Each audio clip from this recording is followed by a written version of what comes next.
Kita sekarang sudah ada di modul terakhir untuk minggu kelima, yaitu kepemimpinan seorang manajer.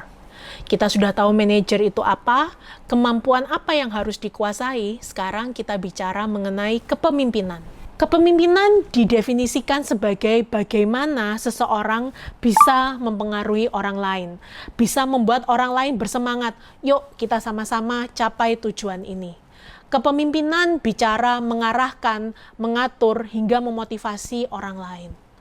Maka kepemimpinan sangat penting untuk dikuasai oleh seorang manajer. Untuk memotivasi bawahan, untuk mengajak bawahan bersama-sama mencapai suatu tujuan. Nah, seringkali pimpinan dibagi menjadi dua, yaitu ada pemimpin yang formal berdasarkan jabatan, berdasarkan posisi di organisasinya, dan kepemimpinan informal. Kepemimpinan informal seringkali bukan orang yang memiliki jabatan di suatu perusahaan, tapi orang yang dituakan, orang yang pendapatnya dihargai, orang yang sudah senior di perusahaan itu. Walaupun mungkin dia tidak menjabat sebagai direktur atau sebagai manajer, tapi pendapatnya dihargai dan dia dihormati oleh banyak orang di dalam perusahaan. Ada pemimpin formal dan pemimpin informal. Nah, manajer biasanya memiliki gaya kepemimpinan yang berbeda-beda. Ada 3 garis besar, 3 jenis besar kepemimpinan. Yang pertama adalah gaya kepemimpinan otokrasi atau autokratik. Gaya kepemimpinan otokrasi, bayangannya pertama adalah kepemimpinan yang sifatnya tegas, yang sifatnya mengendalikan bawahannya, mengendalikan orang lain. Dia yang menentukan tujuan, dia yang menentukan prosedur, dia yang menentukan bagaimana cara menjalankan suatu kegiatan, tanpa meminta partisipasi dari bawahannya. Gaya otokratis seringkali dianggap sebagai tindakan yang otoriter atau mengatur dari para bawahan, namun gaya ini umum ditemukan bagi para manajer. Gaya yang kedua adalah gaya partisipatif atau lawan dari gaya otokratis. Artinya apa? Partisipatif ini mengajak orang lain. Ayo, aku mau masukanmu seperti apa? Bagaimana sebaiknya kita menjalankan ini? Meminta masukan dari para pegawai atau bawahan, namun tetap manajer ini ya yang harus mengambil keputusan.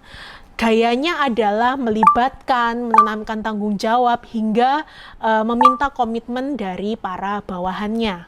Itu adalah gaya partisipatif. Dan gaya yang ketiga adalah gaya kepemimpinan kewirausahaan atau entrepreneurial. Gaya kepemimpinan kewirausahaan ini, mereka biasanya punya banyak ide-ide cemerlang, mereka suka berinisiatif, suka punya karismatik atau memikat orang lain.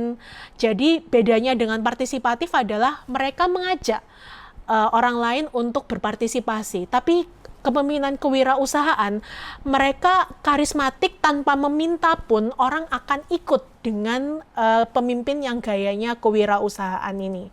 Mereka punya banyak ide, menginspirasi orang, visioner, dan bersemangat hingga mendorong para bawahannya untuk bersama-sama mencapai suatu tujuan.